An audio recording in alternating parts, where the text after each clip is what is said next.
Olá, bom dia e bem-vindo mais uma vez ao meu canal Le Chamando de Lumière. Eu me chamo Pierre Portugal e mais uma vez estamos aqui com essa missão de esclarecer os pontos muito fechados, mas sempre possível de se perceber a, a nossa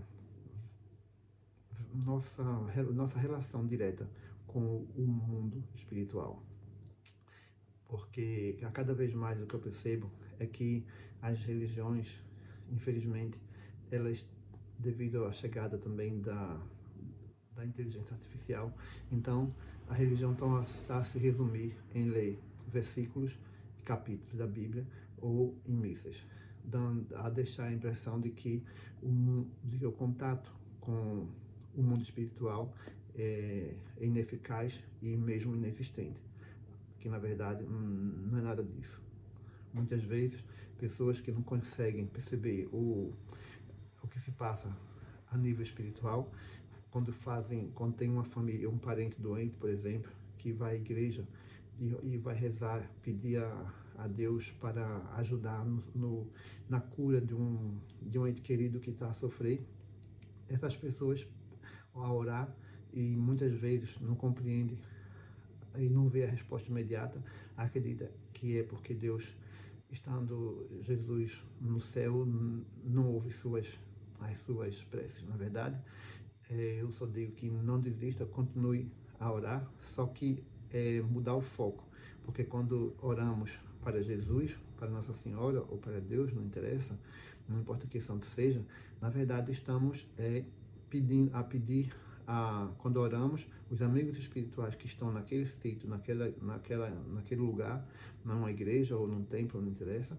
eles escutam as nossas preces e intervêm, ou seja, é como se tivesse ali entidades invisíveis, e estão, eles anotam o nosso pedido de prece, que nós pedimos erroneamente, pedimos a Deus, porque a gente não acredita na existência desses irmãos espirituais que nos apoiam em todos os momentos.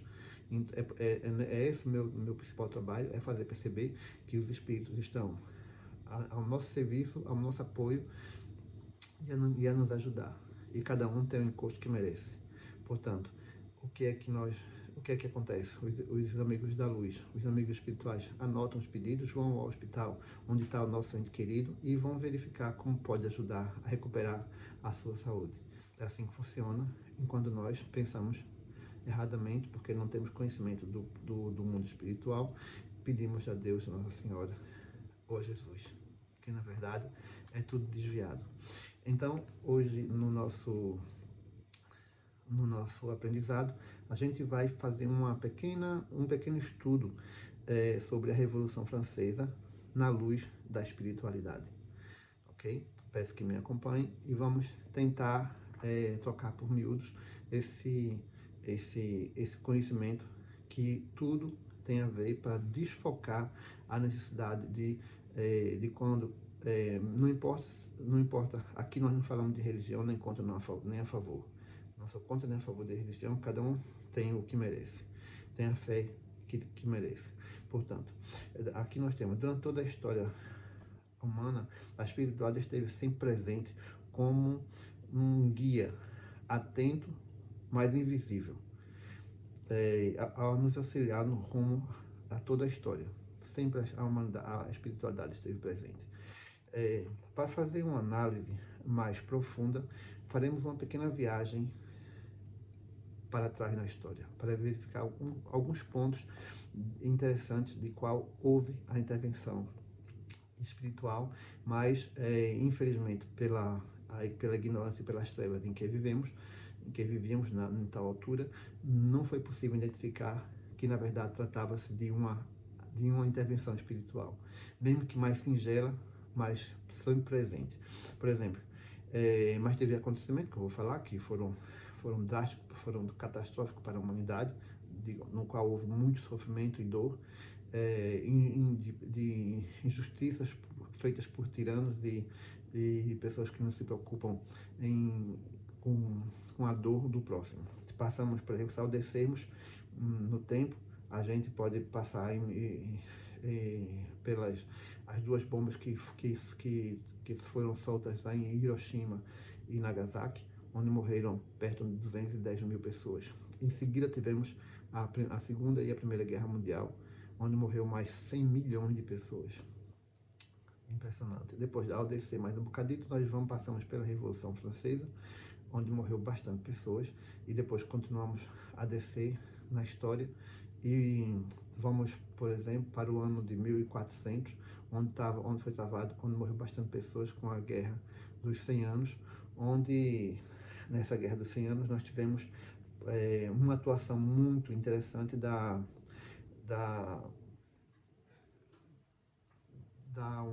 uma jovem chamada Joana d'Arc, que atuou já quase no fim da Guerra dos 100 Anos para libertar a França do jogo dos ingleses. Uma jovem com 19 anos que, como todos sabemos, ficou logo desde os 13 anos, ela ouvia vozes, ela via os espíritos, depois teve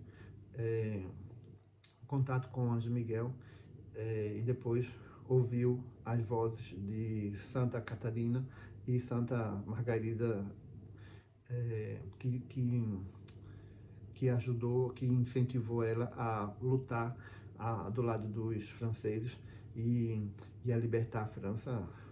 E ela conseguiu mais uma intervenção importante da espiritualidade, mas infelizmente deturpada pelas trevas da qual a humanidade passava naquele instante, e ela foi a ser jogada na fogueira e queimada viva.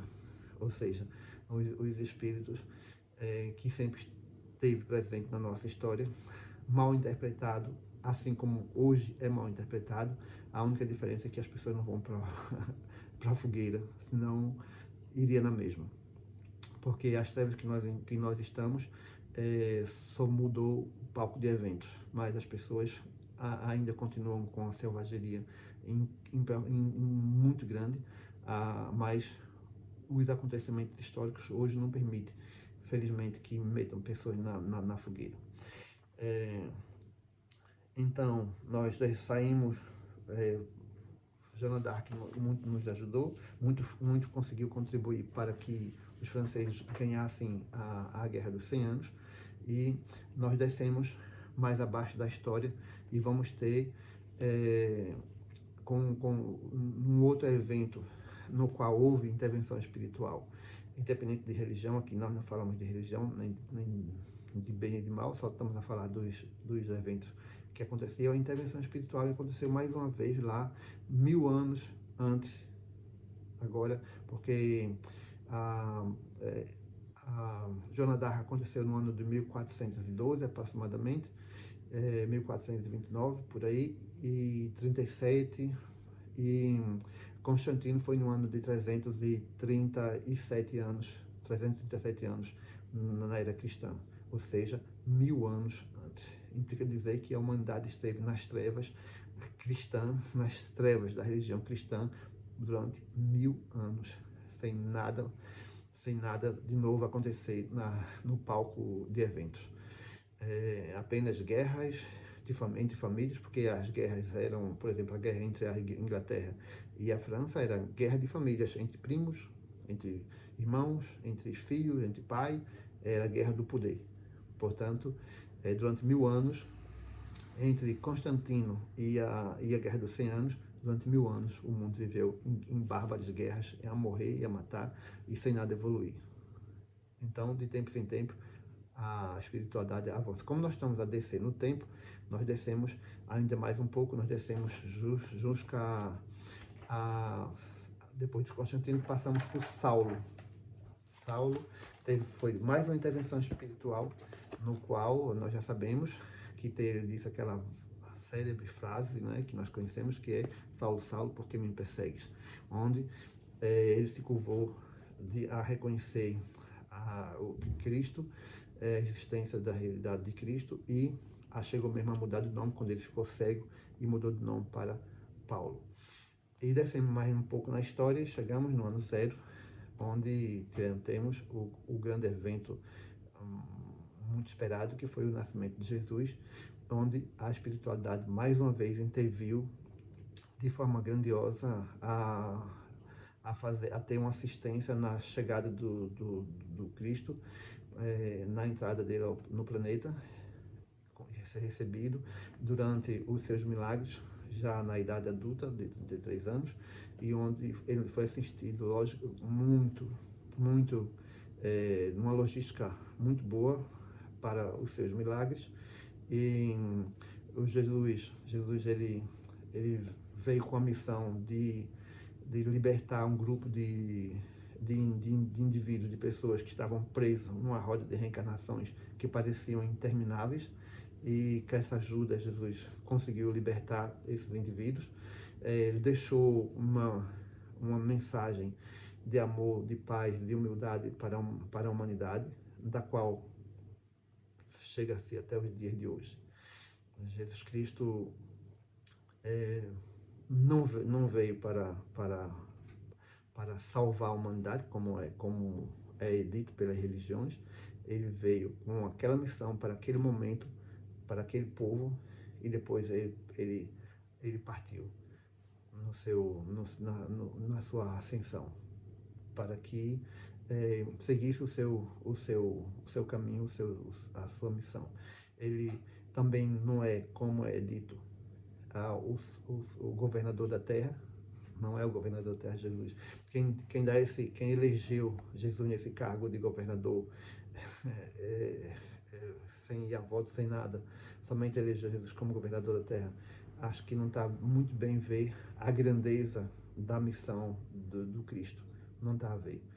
Por que eu digo isso? Às vezes as pessoas podem até se ofender, achar que eu estou querendo tentar aqui diminuir, a dizer que Jesus tem como é dito que Jesus é o governador da terra, mas a ideia não é diminuir. É só ver que se nós estamos a 384 mil quilômetros da Lua, estamos a 150 milhões de quilômetros do Sol. E se fizermos uma análise um pouco maior da nossa galáxia, nós temos aproximadamente 400 bilhões de estrelas. Ora, o nosso Sol é uma estrela, nós temos 9 planetas no nosso sistema solar. E se nós tivermos 400 bilhões de estrelas, imaginamos que essas estrelas têm todas elas planetas do seu lado. E se fizéssemos uma pequena nave, como diz um importante professor brasileiro, eu não vou dizer o nome dele porque ainda não tenho que conversar aqui, tenho que ir lá no astro desse grande homem. Então, se nós fizéssemos uma nave, como ele diz, que passássemos cada um dia terrestre em cada uma dessas estrelas, 400 bilhões de estrelas, passasse um dia terrestre em cada uma das estrelas, não digo aos planetas, né? Nós levaríamos 60 milhões de anos para visitar todas as estrelas. Se nós dissermos, nessa grandeza de número, dizemos que Jesus Cristo é o governador da Terra, estamos a diminuir um avatar que está muito mais envolvido do que a governar o planeta Terra. Tá?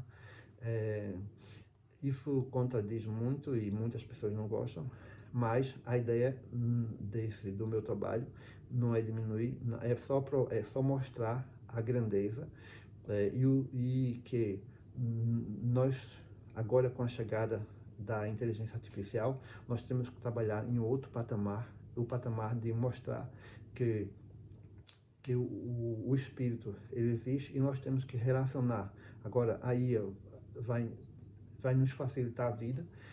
O trabalho intelectual, ele continua a todo vapor, porque a inteligência artificial nunca vai substituir isso que eu estou a falar e é que muitas outras pessoas fazem, que é se comunicar. Nunca. Ela vai aumentar a nossa capacidade de se relacionar. E nós temos que descobrir, o espírito já foi descoberto há muitos anos. Já teve cientista que trabalhou nisso, que eu vou falar daqui a um pouco mais. Mas o problema é que há um grupo de pessoas muito interessadas em não deixar vir à tona que a espiritualidade está no nosso apoio. Já há muito tempo que que vem a esconder um grupo de gente muito interessado vem a esconder a existência desses seres que nos apoiam. Por exemplo, quando houve a intervenção espiritual com Joana d'Arc, aquele mesmo grupo de pessoas que a meteram na fogueira, queimaram-na viva, esses poderes eles continuam a se revezar e chegam hoje a dizer e a dar nome de doenças para os indivíduos que têm problemas espirituais, esquizofrenia, epilepsia e tudo mais, a não trabalhar em conjunto, como eu já falei em outros vídeos, e a solucionar os problemas e a indicar soluções espirituais para problemas espirituais. E não a vestir pessoas com camisas químicas, com remédios e a esconder o verdadeiro problema. Então, já falamos sobre Jesus Cristo, já bem entendemos que este avatar fez bem o trabalho dele ele fez um trabalho tão bem que seus ensinamentos, seu exemplo de amor, de humildade, de bondade perdura até nos dias de hoje. Depois do evento de Joana d'Arc, nós subimos mais um pouco para a história e logo teremos um grande palco teatral foi montado no nosso planeta que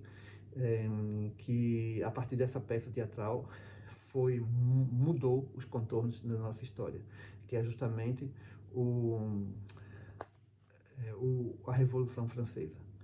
Porque eu costumo dizer, quando estou a fazer minhas palestras, eu costumo dizer que eu entendo a Revolução Francesa como um parque de eventos.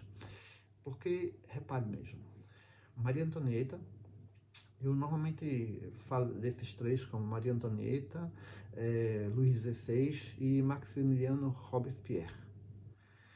Esses três que fizeram parte da Revolução Francesa, repare mesmo, uma pessoa, quando nós sabemos perfeitamente que quando todos nós que estamos aqui, encarnados, ninguém aqui está sem querer, ninguém aqui está, como dizem alguns pessoas dizem, eu não pedi para nascer. Isso não é verdade. Todos nós viemos aqui passar uma experiência e antes de vir para cá, a gente acordou e concordamos perfeitamente que vimos. Estamos bem de acordo. Ninguém aqui está forçado. Olha, por que eu considero a Revolução Francesa como um teatro e todas aquelas pessoas foram atores e a maioria das pessoas foram figurantes? É simples. Repare, quando Maria Antonieta, uma jovem filha da rainha da Áustria,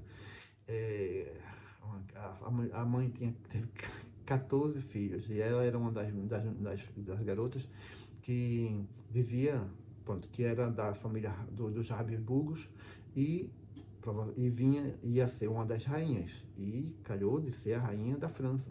Vai lá. Mas voltamos, antes de uma pessoa dessa encarnar, é fácil compreender o quê?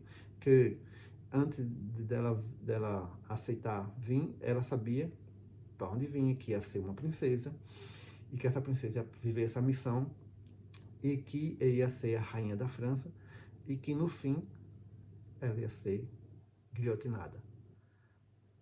Isso não se vem com erro, porque a altura que a França estava a viver, os problemas políticos que a França estava a viver, era Luís XVI.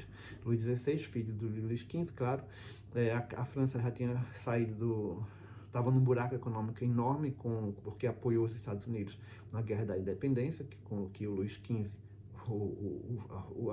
apoiou. A França estava a viver muito mal. Além disso, tinha um problema com os ingleses, porque como financiou e ajudou a independência das colônias inglesas, no caso, os Estados Unidos.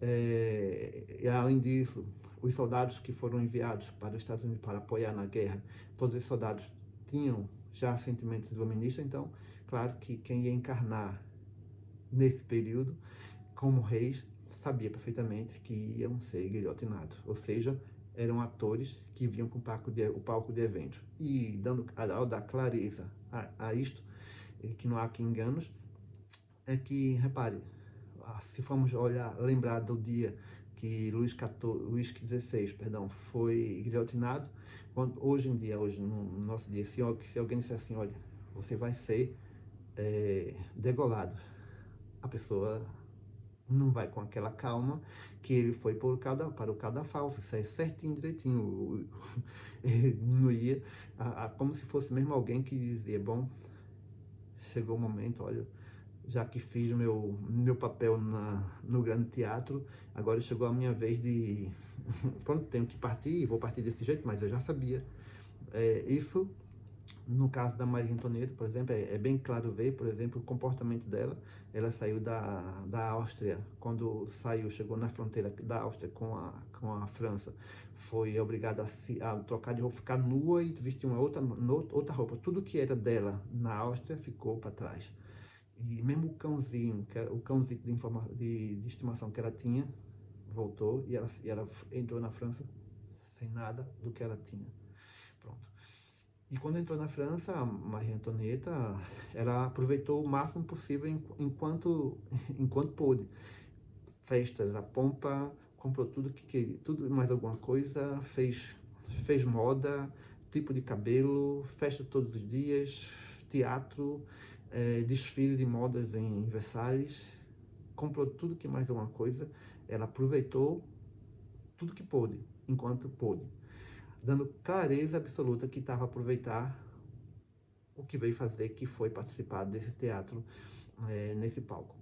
E depois, o Luís, para mim, de todos, o Luís XVI foi o que menos aproveitou, porque toda a culpa ficou sobre o rei, né? Nesse momento, depois que os problemas foram se afunilando, que a gente sabe perfeitamente como é que foram, como é que se passou a Revolução Francesa, não vou aqui entrar em detalhes, a minha ideia é fazer uma análise na luz da espiritualidade. Então, Luís XVI, no meu ver, foi o menos, o que menos aproveitou desse teatro, porque toda a responsabilidade caiu sobre as costas dele, ainda teve o problema de saúde que ele teve quando não conseguia engravidar a Maria Antonieta, que achavam que o problema era dele, até brincaram com ele, como o hobby dele era chaveiro, diziam que ele não conseguia acertar a fechadura, essas coisas da altura, a fazerem piadas com o homem, e tudo se afunilou ao ponto que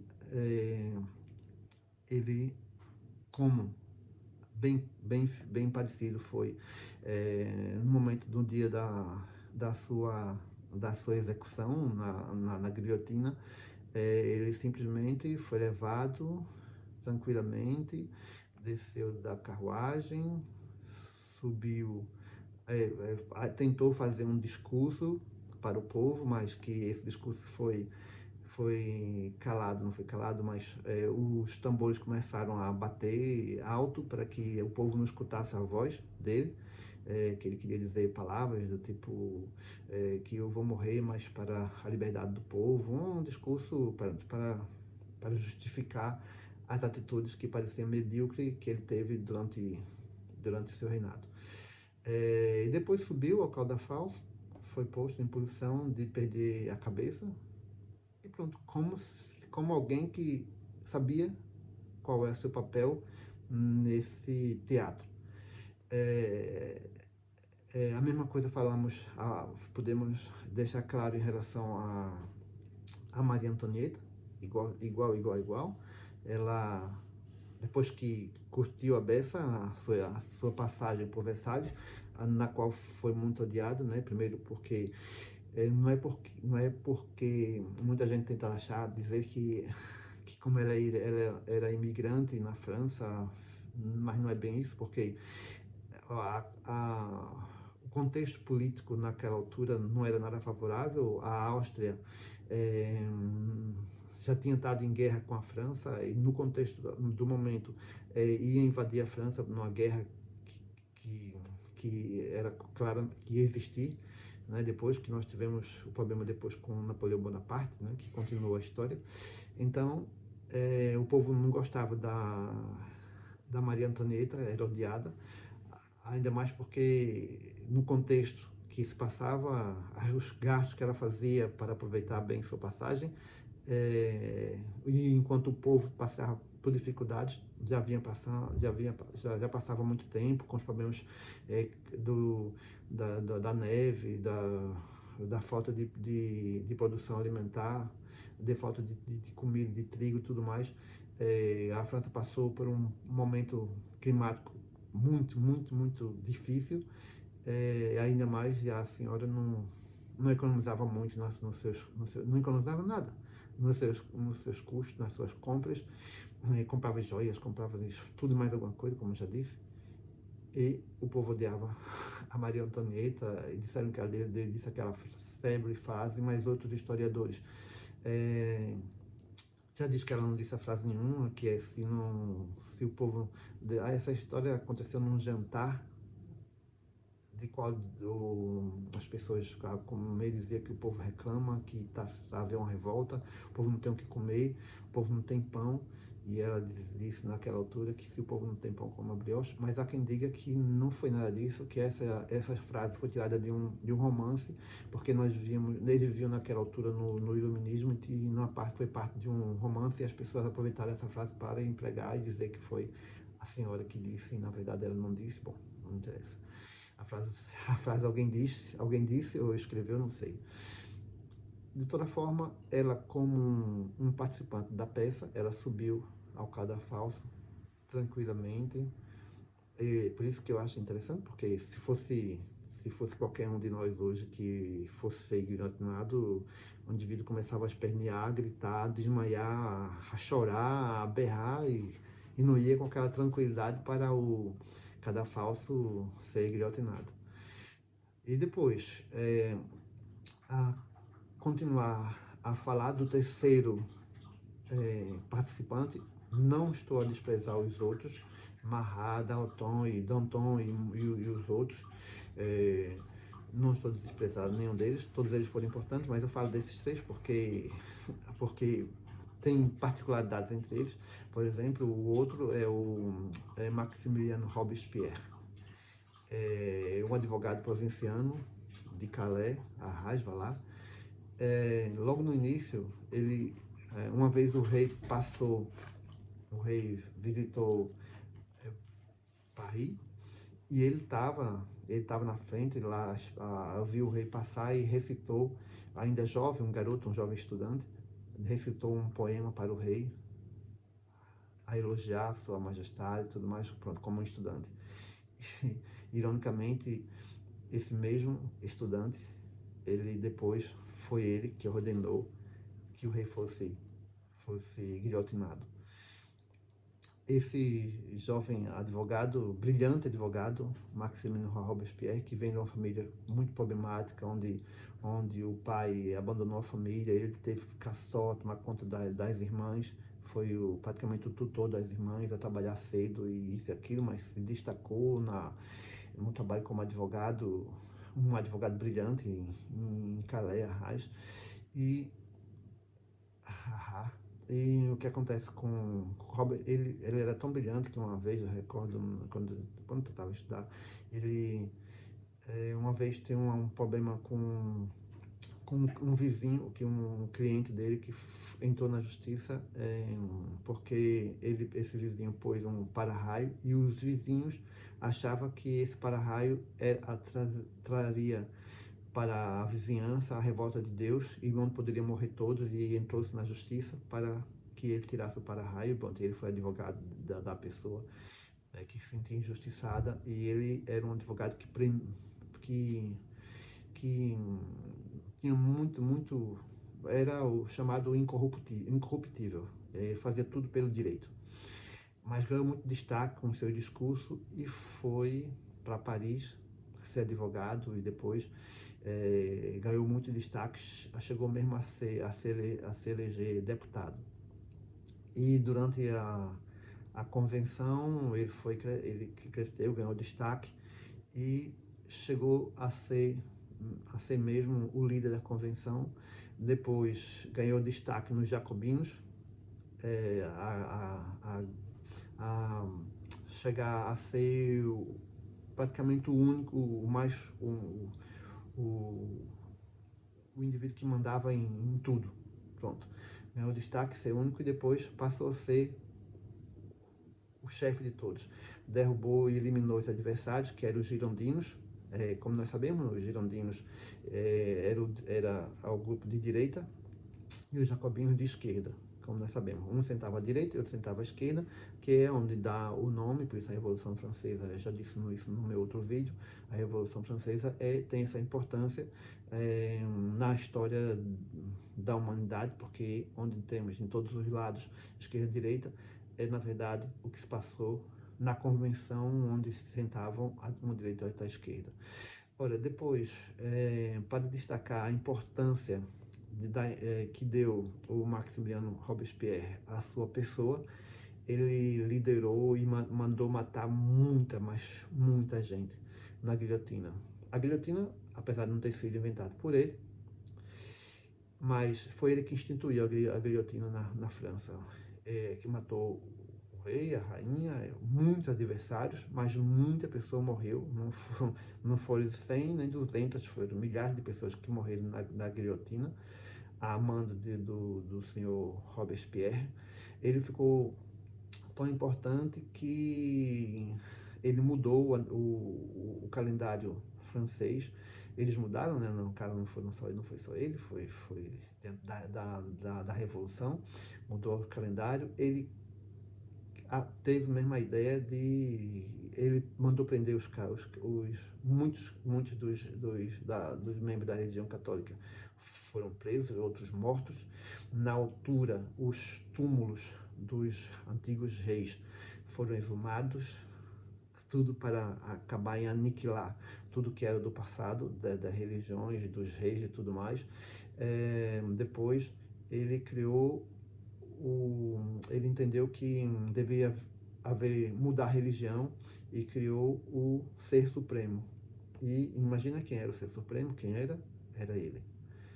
Ou seja, é como se a gente entendesse, for virar isso mesmo a nível, na visão, na luz da espiritualidade, é como se fosse alguém que dissesse assim, bom, já que eu sei que vou ser guilhotinado, já que eu sei que eu vou fazer tudo, que não vou passar disso, então eu vou abusar um pouco. Então, ele criou o Dia do Ser Supremo. Ele se achou o máximo, e era ele o Ser Supremo, ele era o representante maior, até mesmo da religião, só que ele não estava só. Ele não estava só, e tinha os grandes inimigos políticos que estavam com medo porque seriam os próximos a ser guilhotinados. Então, eles guardam uma lista de acusados, de pessoas que iriam ser mortos, e os adversários dele, que eram, entre aspas, amigos, mas os adversários dele que estavam juntos, entenderam que, na verdade, seriam os próximos a irem para a guilhotina. E quando ele foi fazer o último discurso, anunciar a prisão de Robespierre e de outro amigo muito próximo dele, e que esses indivíduos foram presos. Maximilien Robespierre fugiu, mas foi capturado e preso numa sala, e nesse dia ele tentou para a própria vida e deu um tiro para se suicidar, mas nesse tiro não conseguiu morrer, só destruiu a mandíbula e passou a noite preso e a sangrar, e no dia seguinte ele experimentou a sua própria arma. Ou seja, centenas de pessoas que ele executou na guilhotina, ele foi executado foi guilhotinado também, e dando fim, por isso, dando fim à tal era de terror, ao terror que as ruas de Paris era sangue. Mas o povo gostava. Dizem que a voz do povo é a voz de Deus, e sabe mesmo que a voz do povo é a voz de Deus, porque o povo, na época no momento das execuções, as pessoas iam para a praça, sentavam, disputavam as cadeiras na frente e levavam comida, e pronto, era uma diversão ver as pessoas serem executadas ali. Era uma diversão para o povo. Era um atrativo, uma atração pública. ver a execução. Metiam-se na frente, faziam as cadeiras, faziam fila para ver aquele espetáculo maravilhoso, né? Espetáculo lindo. E o Robespierre foi o último que terminou com a era do terror na França. Bom, o palco de eventos foi fechado com a morte de Robespierre, o teatro foi desmontado, e a gente dá um pulo mais para frente, porque para falar que nessa altura, paralelamente, temos uma história paralela, né, que é a história das conquistas de Napoleão Bonaparte, mas eu não vou entrar por esse caminho. Napoleão, ele nasceu em Ajaxo, como sabemos, Ajaxo fica numa ilha não muito longe daqui, na Córcega, lá. Ele nasceu em 1769, em Ajax, e nessa altura, isso já era 1792, 93, e Napoleão já era um general, ele ainda não era general, ele ia ser nomeado daqui a mais, desse período mais um pouco, devido às suas conquistas, ele seria nomeado um jovem general, com 21 anos. Então, Napoleão, em 89, ele já seria nomeado. Napoleão, em 1789, atenção. Napoleão, a história dele eu não vou contar, que é uma história paralela, que se passa todo esse papo de evento. Napoleão está no exterior a lutar e a conquistar, mas estava de olho, sempre a querer saber o que se passava na França, politicamente. Quando ele já sabia, ele já tinha mais ou menos, pelo andar da carruagem, ele já sabia que ia ser preciso fazer o que ele fez. Pulamos a história, vamos para um pouco depois disso, quando todo esse evento que passou com a Revolução Francesa abriu condições para um cientista conseguir provar a existência da espiritualidade. Allan Kardec, Hipólito de Leon, Denisard Rivel. Então, esse cientista, o Allan Kardec, ele consegue. Primeiro, ele é incrédulo, ele não acredita na existência de nada disso. Ele não acredita porque começou isso com a família Fox nos Estados Unidos, as mesas e os fenômenos que estavam muito à voga. Começou esses fenômenos a se espalhar pela América e depois chegou à Europa. E virou moda na Europa, as mesas giratórias, os fenômenos, mas tinha muitos indivíduos que mentiam, que fingiam para ganhar dinheiro e para impressionar, faziam muitos truques com isso. E Allan Kardec, ele entendia que era mentira, muitas dessas coisas. Ele não acreditava, mas tinha um amigo muito próximo que se interessava pelo assunto e convencia ele de que aquilo era verdade. E ele, incrédulo, ele foi à procura de pesquisar e verificar se realmente o que se tratava. E, afinal de contas, ele constatou e chegou à conclusão que os espíritos existem. Que as mesas realmente giravam. E que os espíritos não só existiam, mas eles comunicavam com as pessoas, eles interagiam com as pessoas. E aquilo foi fantástico para ele. Ele ficou empolgado, porque não era fraude, não era como ele pesquisou e viu, verificou em muitos outros casos que aquilo era verdade. Então, ele continuou a pesquisar e foi dali que surgiu o Espiritismo. O Espiritismo começou a existir e a empolgar as pessoas que entendiam. E aí surgiu Espiritismo, filosofia e religião. Pena que tenha sido religião, porque, a meu ver, o Espiritismo devia ser ciência. Ciência, religião e filosofia. o espiritismo devia ser ciência, não devia ser religião. Porque a partir do momento que entrou para a religião, a espiritualidade deixou de ser livre para atuar como deveria ser. Vou dar um exemplo. Por exemplo, logo no início do século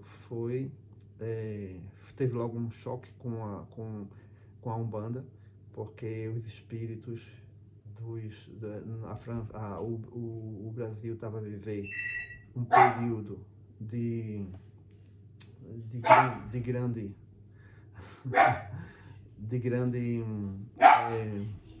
problemas com a escravidão. Ora, e se a escravidão estava presente, os espíritos dos escravos que estavam a tentar se comunicar nos centros espíritas, tinham grande dificuldade de aparecer, de se comunicar, de fazerem as suas comunicações e ajudar as pessoas que precisavam da ajuda desses espíritos. Logo aí o racismo e muitas coisas se passou, já houve um racha e foi fundada a Umbanda nesse período, no ano de 1908. Isso justamente por quê? Porque não deveria ter sido religião, e sim ciência. E quando é ciência, ciência é ciência. Não era preciso separar deixar de servir a nenhum. Todos os espíritos podiam entrar como participante e comunicar. E aí nós tivemos um racha, mas a religião espírita, a meu ver, ela encara os fenômenos espíritas ainda de forma muito primitiva, porque, repare, mesmo hoje, se um espírito de uma religião muçulmana, por exemplo, que tem muitos sábios da religião muçulmana que fazem parte, que são religiosos, mas que espíritos que partiram, mas são bons espíritos, boas pessoas, não se comunicam porque é uma religião cristã. O espiritismo tem origem cristã. Eu espero que isso já venha a se modificar. Além disso, tem também os espíritos chineses que não se comunicam porque tem outra base religiosa. Além disso, é por isso que eu entendo que é preciso fazer um reset na religião espírita. Aí não só, né, temos também aqueles seres coordenadores do projeto, que são os extraterrestres, né, que não é só os espíritos que precisamos compreender a existência deles, mas também os extraterrestres. Aqueles coordenadores, os técnicos que vêm fazer arranjo no planeta, que foram eles que conhecem a nossa biologia do nosso corpo, como os greys, que muitas vezes abduzem para verificar, para fazer uma coisa ou outra. Os extraterrestres, em vários níveis, né? Não só tem igreja, tem muitos outros, mas devido à falta de abertura, é por isso que a religião espírita precisa fazer um reset. A meu ver, já está a caminho a isso, porque é a religião mais próxima para aceitar a grande mudança que está a chegar, porque o primitivo já não tem mais vez. Tudo vai ser substituído pelo numérico.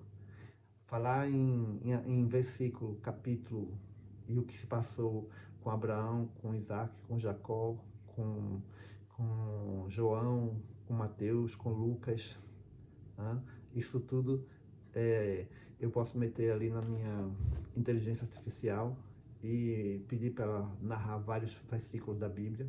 Ou seja, praticamente o que ia se fazer nas escolas de teologia para formar pastores já não vai ser mais preciso, porque além de os indivíduos que vão receber essas mensagens já não estão sensíveis para ouvir essas coisas, é preciso variar um pouco e verificar que ou se trabalha ou se reconhece já a existência da espiritualidade, porque eu, por exemplo, quando falo, eu não gosto muito de falar em religião, porque os religiosos não falam em espiritualidade. Irônico, né? Parece uma troca de palavras, mas não é. Os religiosos não falam e não reconhecem a espiritualidade, logo, a gente que fala de espiritualidade não vai falar de religião porque não se complementa. Não há ali uma mensagem que se encontre. Há um vazio. E é isso que os nossos irmãos, atenção, não estou falando mal de religião, para mim, eu acredito que todas as religiões são boas. As religiões, a mensagem principal das religiões é fazer com que as pessoas se amem. Infelizmente, é claro que a facilidade de distinguir religiões de espiritualidade é quando nós vemos o dinheiro a entrar. Não é? Que a religião, ela não deve ter dinheiro, nem dízimo, nem nada. Eu, aqui na França, tenho um colega, um senhor, uma pessoa muito rica, tem muito dinheiro, e eu me dou muito bem com ele, e ele sempre disse, olha, é uma coisa que quando a gente vai falar, ele diz, não falamos religião, tá bem perto, ok, não falamos religião. E ele disse, vou te dizer, porque eu não gosto de religioso, de jeito nenhum. Principalmente esse povo das igrejas evangélicas. Mas por quê? Olha, vou te dizer o que meu pai fez, o pai dele. O pai dele, já o seu idoso, para provar isto, comprou um batimento, um prédio que tinha, assim, parecia uma sorte de um estádio, não era um estádio, era um galpão grande. Meteu lá a igreja evangélica, meteu água, luz, cadeiras, todas as estruturas, e disse, está aqui para os evangélicos, que tinham pessoas que queriam pregar o evangelho o quê? Olha, mas ele diz, aqui ninguém cobra dízimo aqui, é só vir pregar a palavra como querem pregar e ir embora, não há aqui dízimo nenhum, eu pago tudo, todos os custos.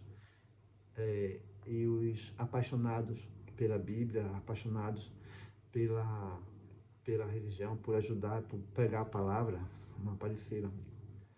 E sinceramente, dói no coração, tá? Perceber? Porque na verdade, cada vez mais que a gente tá vendo aí pela internet e tudo mais, são um grupo de pessoas interessadas em ganhar dinheiro. Poderiam ganhar dinheiro? Não vou dizer que não é interessante. Imagina, eu estou fazendo esse vídeo no YouTube, para o YouTube.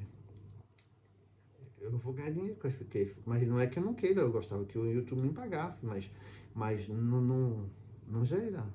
Meus vídeos não chegam a ter, olha, nunca fiz um vídeo para ter 50 likes, 50 vistas, não tem, logo não vou ganhar, mas a mensagem é dada, eu passei, a minha ideia é passar a ideia para frente, entende? Então, se nós fazemos uma coisa interessante, que ajuda, que é útil para os nossos irmãos, que eu estou a querer tentar passar o máximo que posso, e se o YouTube, o nosso santo YouTube, porque essa tecnologia, ela é para mim, é o máximo, meu Deus. Só em poder falar aqui, saber que o mundo todo pode me escutar, de repente, quem sabe meu vídeo de repente tem 1 milhão de visualizações, mas pronto. Mas a ideia é que se você fazes as coisas para ajudar os irmãos, se fazes as coisas para ajudar o próximo, para tirar o próximo das trevas e ajudar a luz, não é trabalhar para a luz, né? Que eu costumo dizer, a luz não precisa que ninguém trabalhe, mas sim que sejamos pessoas melhores. Por que não? Porque não merece ganhar algum? Por quê?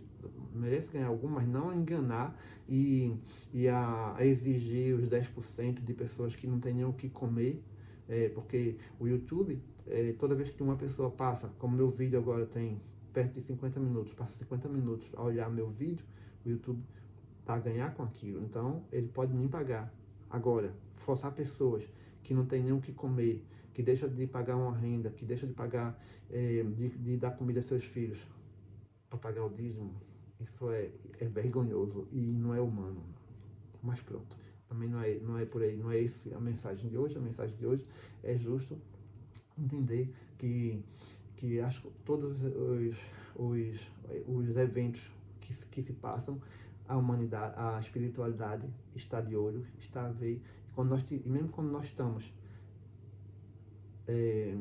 fechado em quatro paredes, né, ali que ninguém não está a ver, somente nós, e nós sabemos que estamos a pensar, a fazer bem, a fazer mal ou bem. Não esqueçamos que tem o Djar, que registra tudo 24 horas sobre 24 horas, e que isso é um grande Big Brother e nada fica escondido. Nada. E karma provocado é karma adquirido e tem que ser pago. Ok, mas eu agradeço, obrigadíssimo pela paciência, por assistir meu vídeo mais uma vez. Bom, e eu digo obrigadíssimo, namastê e abençoe. Muito obrigado, muito obrigado, muito obrigado.